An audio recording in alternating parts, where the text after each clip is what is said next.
siang anak ibu kelas 9.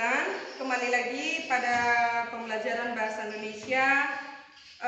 Pertemuan minggu lalu kita sudah ada membahas tentang struktur dari teks tanggapan. Ingat, teks tanggapan itu adalah teks yang berisi penilaian ataupun kritikan terhadap suatu hal yang tujuannya untuk membangun. Nah, untuk bagian strukturnya kemarin sudah ada Ibu jelaskan bahwasanya struktur dari teks tanggapan itu ada 4. Yang pertama judul, yang kedua resum, yang ketiga kelebihan dan kekurangan, dan yang keempat penilaian akhir.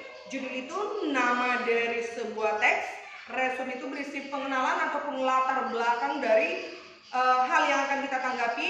Yang ketiga itu berisi kelebihan ataupun kelemahan dari yang kita tanggapi. Dan yang keempat itu adalah penilaian akhir, yaitu berupa kesimpulan atau apa tanggapan kita terhadap suatu hal atau objek yang akan kita tanggapi. Nah, sekarang kita akan masuk kepada ciri kebahasaan yang digunakan dalam teks tanggapan. Ciri kebahasan itu ada 5. Kita hanya mengulang kembali. Kenapa? Karena di pertemuan kita yang bulan Juli, Agustus, September kemarin, kita sudah ada membahas ini. Hanya merefresh kembali, mengulang ya, mengingatkan kembali terkait unsur kebahasaan ini. Unsur kebahasaan yang pertama adalah kalimat kompleks. Ingat ya, kalimat itu ada 2, ada tunggal, ada kompleks. Kalau kalimat tunggal, kalimat yang terdiri dari satu pola kalimat. Kalau kalimat kompleks atau sering disebut kalimat majemuk adalah kalimat yang memiliki lebih dari satu pola kalimat atau memiliki 2 atau lebih, ya. Nah, bisa atau layak dikatakan satu pola kalimat setidaknya atau sekurang-kurangnya dia memiliki subjek dan predikat. Memiliki subjek dan predikat. Itulah layak disebut satu pola kalimat. Nah, apa itu kalimat majemuk atau kalimat kompleks? Adalah kalimat yang memiliki lebih dari 2 pola kalimat atau lebih dari 1 gitu ya, memiliki 2 pola kalimat. Nah, kalimat majemuk ini ada 2. Ingat ya, masih ingat ya, ada kalimat majemuk setara dan kalimat majemuk bertingkat. Kalau dia kalimat majemuk setara, kalimat yang majemuk yang pola kalimat 1 dan pola kalimat 2 itu fungsinya setara. Misalnya saya makan ketika dia makan. Saya makan, lalu pola kalimat kedua dia makan. Fungsinya sama kan? Pola kalimat 1 makan, pola kalimat 2 makan. Nah, yang kedua ada kalimat majemuk bertingkat. Nah, apa itu kalimat majemuk bertingkat? Kalimat majemuk bertingkat itu kalimat yang pola kalimatnya itu fungsinya berbeda. Saya makan ketika adik mandi. Pola kalimat 1 makan, pola kalimat kedua mandi. Sudah beda fungsinya kan? Nah, untuk contoh boleh lihat di sini. Kalau kalimat majemuk itu karena kan tadi lebih dari 1 pola kalimat, maka dia membutuhkan konjungsi. Contoh, boleh perhatikan, Dinas Kesehatan dan Dinas Pendidikan telah memutuskan ditiadakannya pembelajaran tatap muka di masa pandemi. Dan Dinas Pendidikan dan Kesehatan itu kan sudah lebih dari 1 pola kalimat, sudah 2. Intinya gini, kalau ada kalimat sudah menggunakan konjungsi berarti itu sudah termasuk kategori kalimat kompleks karena pola kalimatnya sudah lebih dari 1. Yang kedua, para pemimpin partai serta jajarannya melakukan rapat terbuka di kantor pusat. Para pemimpin partai serta, nah ini kan pemimpin partai, pola kalimat kedua melakukan rapat. Pemimpin dengan rapat sudah beda fungsinya kan? Seperti itu kira-kira. Oke, kita lanjut yang kedua. Ada unsur kebahasaan istilah. Daftar istilah ini adalah gabungan kata khusus untuk menjelaskan konsep tertentu di dalam suatu bidang. Kita sudah ada belajar ini juga kemarin. Misalnya di bidang ilmu matematika, apa istilah yang kita sering gunakan, bahasa Indonesia apa, geografi apa, sejarah apa, ada beda-beda. Misal contoh dari bahasa Indonesia, ada pengamatan. Istilah dari pengamatan, observasi. Seperti itu kira-kira. Atau misalnya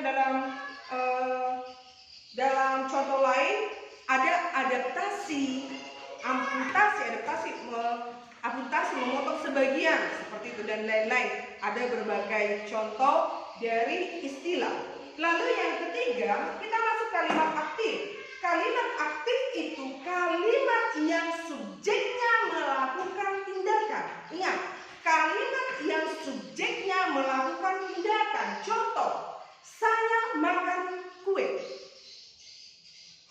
tindakan yang dilakukan adalah makan. Siapa yang melakukan tindakan? Itu saya. Kalimat ketiga adalah kalimat yang subjeknya melakukan tindakan. Saya memakan, berarti saya melakukan tindakan. Tindakan apa? Memakan. Memakan apa? Kue. Seperti itu kira-kira. Nah, untuk kalimat aktif, masih ingat ya? Kalimat aktif itu ada dua. Kalimat aktif transitif dan kalimat aktif intransitif. Kalimat aktif transitif ini adalah kalimat aktif yang memerlukan objek. Sebaliknya, intransitif adalah kalimat aktif yang tidak memerlukan objek. Contoh aktif transitif. Tadi, saya memakan kue. Saya memakan. Memakan apa? Membutuhkan objek? Membutuhkan korban? Ya, saya memakan. Memakan apa? Kue. Nah, si kue itulah korban dari tindakan saya memakan. Yang kedua, aktif intransitif, tidak memerlukan objek, tidak memerlukan korban. Saya bermimpi. Memerlukan korban? Bermimpi apa? Tidak ada korban yang harus saya. Atau saya berlari di lapangan. Saya tidak membutuhkan korban dari tindakan yang saya lakukan. Itu dia aktif, transitif, dan intransitif. Ingat, ciri-ciri dari kalimat aktif itu adalah predikatnya menggunakan imbuhan me dan ber. Tadi contohnya memakan dan bermimpi atau berlari. Itu kira-kira. Nah, ada yang buat contoh di sini. Seluruh siswa SMP Santa Tersia mengikuti ulangan harian. Subjeknya melakukan tindakan. Seluruh siswa SMP Santa Tersia mengikuti ulangan harian. Ada tindakan yang mereka lakukan? Ada. Apa? Mengikuti ujian. Kira-kira. Oke, bisa paham terkait kalimat aktif? Kita lanjut yang keempat, kata tugas. Kata tugas ini ada 4 dan ini juga sudah ada dipelajari. Ada kata depan, konjungsi, kata sandang, kata seru. Boleh kamu refer, buka kembali buku catatan kamu yang bulan 8 sudah ada dijelaskan ini. Kata depan atau sering disebut dengan preposisi dikedari. Penulisan dikedari sebagai preposisi jika dia bertemu dengan yang namanya tempat atau latar, maka penulisannya dipisah. Di rumah, di spasi rumah. Di luar itu kalau ada dia penulisan tidak bertemu dengan yang namanya latar, maka saya dimakan dan lain-lain, maka itu penulisannya digabung karena di sana berfungsi sebagai imbuhan. Ingat ya, kalau di kata depan itu atau preposisi itu penulisan dikedari, kalau bertemu dengan yang namanya latar, maka penulisannya dipisah. Yang kedua, konjungsi. Oh, gampang konjungsi kata sambung. Kata yang digunakan menghubungkan satu kalimat dengan kalimat yang lain. Tadi kita sudah ada bahas di kalimat kompleks. Kalau kalimat kompleks karena lebih dari satu pola kalimat, maka dia memerlukan yang namanya konjungsi. Untuk apa? Untuk menghubungkan satu kalimat dengan kalimat yang lain. Yang ketiga ada kata sandang. Ada kata sandang. Masih ingat ya? Si, sang, hang, dang, para, gaum, sri. Ada banyak ya. Kata seru. Kata seru ini kalau ibu ingat itu ada 10 kata seru untuk mengungkapkan interjeksi heran, interjeksi bahagia, interjeksi marah dan lain-lain. Masih ingat ya, ada 10 kemarin itu. Misalnya wow, amboy, indah sekali pemandangan ini dan lain-lain. Oke? Sekarang kita lanjut ke yang terakhir, ada kalimat deskriptif. Kalimat yang digunakan untuk menggambarkan keadaan suatu objek. Misalnya, saya mau mendeskripsikan teman kalian Irfan Joshua. Irfan Joshua adalah salah satu siswa di kelas 9A di SMP Santa Tersia. Dia memiliki tinggi badan kurang lebih 3 meter, kulit sawo busuk, mata bulat, hidung mancung, gigi putih, senyum manis merobek kantong, baik, taat, dan sopan. Nah, itu hanya contoh ya. Itu hanya contoh. Itu hanya intermezzo, bukan mana ada orang 3 meter. Itu hanya bercanda. Tapi apa yang disebutkan tadi itu adalah kalimat yang digunakan untuk menggambarkan si Joshua tadi, mendeskripsikan Joshua tadi. Seperti itu kira-kira ya. Oke, baik. Nah sekarang tugas kamu adalah buka buku paketmu halaman 167-168. buka buku paket halaman 167168. Di sana ada teks berjudul siswa nakal, teks tanggapan berjudul siswa nakal. Maka tugasmu temukan penggunaan kelima unsur kebahasaan ini di dalam teks berjudul siswa nakal ini. Saya kalimat kompleks, temukan satu contohnya, istilah, kalimat aktif. Untuk kalimat tugas boleh pilih salah satu, kalimat deskripsi juga demikian. Temukan masing-masing satu contoh penggunaan unsur kebahasaan di teks berjudul siswa nakal di halaman 167. Lalu yang kedua, di tengah pandemi ini marak terjadi penyelewengan atau penyalahgunaan fasilitas kesehatan untuk ini hanya oknum tertentu untuk meraup keuntungan sebesar-besarnya. Mereka menggunakan kesempatan ini, pandemi ini, untuk meraup keuntungan lah. Orang sudah menderita, tetapi masih ada saja orang yang mau meraup keuntungan di atas penderitaan orang lain. Nah, di masa pandemi ini ada banyak gejala-gejala, fenomena-fenomena yang terjadi. Jadi Ibu minta kamu buat 2 paragraf.